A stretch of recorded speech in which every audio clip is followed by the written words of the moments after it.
माली हाथ में डंडा लेकर के दौड़ता हुआ आया और गाय मां को पीटने लगा। अब जब गाय मां को पीटने लगा, अब तो गाय मां को इतनी तेजी से डंडा मार दिया कि गाय मां उसी बगिया में तुरंत मर गई।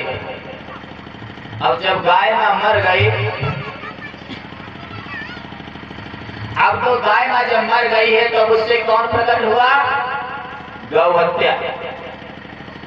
गौ हत्या प्रकट हुई। दुष्ट पापी, तूने मुझे मारा है, अब तैयार हो जा, मैं तेरे ऊपर सवार लूंगी, तेरा ऐसी हजामत तेरी बना दूंगी कि तू भी याद रखेगा। जैसे ही गौ हत्या प्रकट हुई और माली के ऊपर सवार होना चाहिए, तब से माली कहने लगा ठहर जाओ, ये बता तू मेरे ऊपर प्रकट क्यों हो रही, मेरे ऊपर क्यों आ रही है? मैंने क्या किया? तुझे शर्म नहीं आई? तूने अभी गाय को मारा, मुझे मारा और बता रहा कि मैंने क्या किया?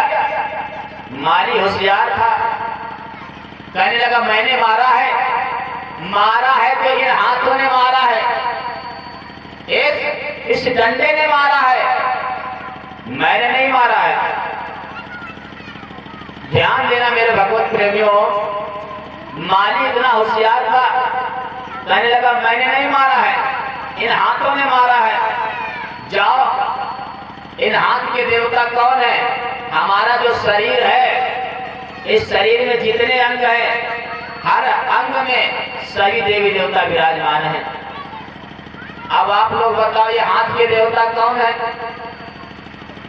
अब गौ हत्या कहने लगी ये तो बहुत होशियार है, अब क्या करे? हाथ के देवता है देवराज इंद्र।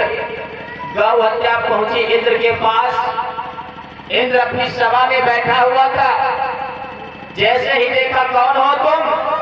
गौ हत्या कहने लगी मुझे नहीं जानते हो, मैं गौ हत्या हूं, मैं तुम्हारे ऊपर सवार हो जाऊंगी। अब इसलिए जब तुमने गाय को मारा है, एकदम से दिमाग लगाया, गाय को मारा, मैंने तो नहीं मारा, तुम्हें मालूम नहीं है? एकदम से अपनी दृष्टि से देखा, अच्छा समझ गया, माली की हरकत है, मेरे ऊपर सवार होगी। अरे मैंने क्या किया है? मैंने कुछ नहीं किया तो है मेरे अंदर जो मन था, अगर वो मन ना करते तो क्या हाथ उठते? अगर मन ना करे क्या आपके हाथ उठेंगे? नहीं उठेंगे। मारा तो है मेरे अंदर जो मन था, उसके अंदर उस मन ने मारा है। अब मन के देवता कौन है? गौ हत्या परेशान हो गई, कहने लगी अब मन के देवता हैं, उनके पास जाऊं। तो मन के देवता थे ब्रह्मा जी। अब गौ हत्या ब्रह्मा जी के पास पहुंची, इंद्र को छुटकारा मिल गया। इंद्र को छुटकारा मिल गया, कहने लगे चलो मेरे पास से बला हट गई, मेरे ऊपर आ रहे थे। जैसे ही ब्रह्मा जी ने आके देखा, अरे कौन हो तुम, मेरे दरबार में यहाँ क्या कर रहे? मुझे नहीं जानते ना, मैं गौ हत्या हूँ। माली ने अपने बाग में गाय को मारा है, मैं वही गौ हत्या हूँ, तुम्हारे ऊपर सवार लूंगी। क्यों? क्योंकि मन के देवता तुम हो। अगर मन ना करते तो क्या उसके हाथ उठ जाते? नहीं उठते। इसीलिए तुम्ही ने मारा है, अब इसके भागीदार तुम ही हो। ब्रह्मा जी ने मन में विचार किया, चलो मैंने मारा, पर एक बात बताओ, क्या मैंने मारा? अगर ये पैर आगे चल करके नहीं जाते, क्या मैं डंडा वहां चला देता? अगर ये पैर आगे चल करके नहीं जाते तो मेरा मन कैसे कर देता? मन थोड़ा ना मार देगा। ये पैर चल करके वहां स्वयं गए, इसीलिए दोष मेरा नहीं, इन पैरों का है। गौ हत्या कहने लगे बड़ी अजीब बात है, बड़ी अजीब बात है, अब हम क्या करें? पैर के देवता कौन है? ध्यान रखना मेरे भगवत प्रेमियों, पैर के देवता है साक्षात भगवान विष्णु। आप लोग पैर छूते हो, पैर किस लिए छूते हो? पैर किस लिए छुए जाते हैं? इन चरणों में भगवान का वास होता है, भगवान विष्णु का वास है, इसलिए चरण स्पर्श किए जाते हैं। अब तो गौ हत्या पहुंची है भगवान विष्णु के पास। भगवान विष्णु ने जैसे ही आते देखा, गौ हत्या को कहने लगे कौन हो? मैं गौ हत्या हूं। गौ हत्या यहाँ क्या करने आई? अरे माली ने गाय को मारा है।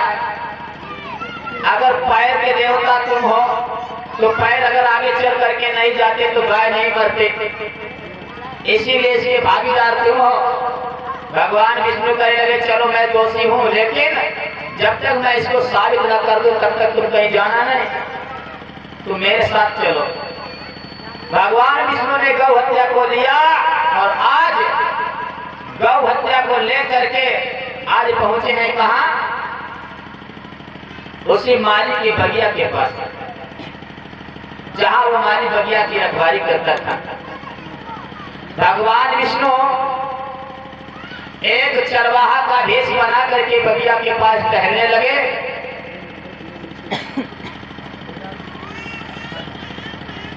और अपनी माया से एक गाय बना करके बगिया की ओर छोड़ दी।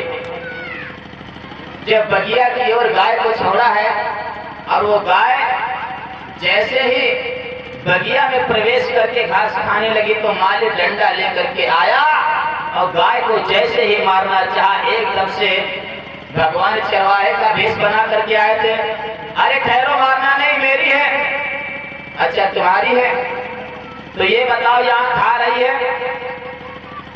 अरे भैया ये बताओ, ये तुम्हारे में नहीं खाएगी, हमारे में नहीं खाएगी, कहाँ जाएगी? धोखे से आ गई, चलो मैं ले जा रहा हूँ, ले जाओ यहाँ से। अच्छा एक बात बताओ, क्या ये बगिया तुम्हारी है?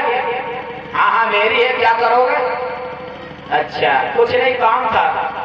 क्या काम? यही पूछ रहा था कि बगिया किसी और की है कि तुम रखवाली कर रहे हो? अरे बगिया हमारी है। अच्छा बगिया तुम्हारी है, ये हाथ में डंडा पकड़े किसका है? अरे तुम्हें क्या लेना देना है, ये भी मेरा है। अच्छा डंडा भी तुम्हारा?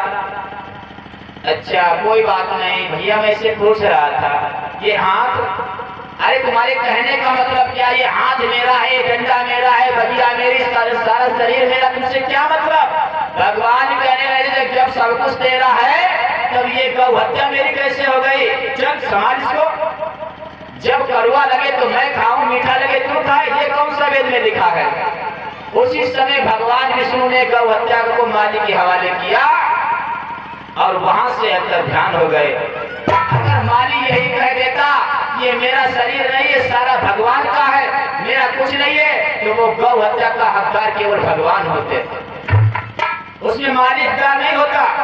अगर आपने अपना शरीर, सारा राजपाट आपने उस परमपिता परमात्मा को सौंप दिया है, अगर धोखे से आपसे कोई पाप हो जाता है तो भागीदार नहीं बनोगे, उसका भागीदार वही होगा क्योंकि सारा ठेका उसने ले रखा है।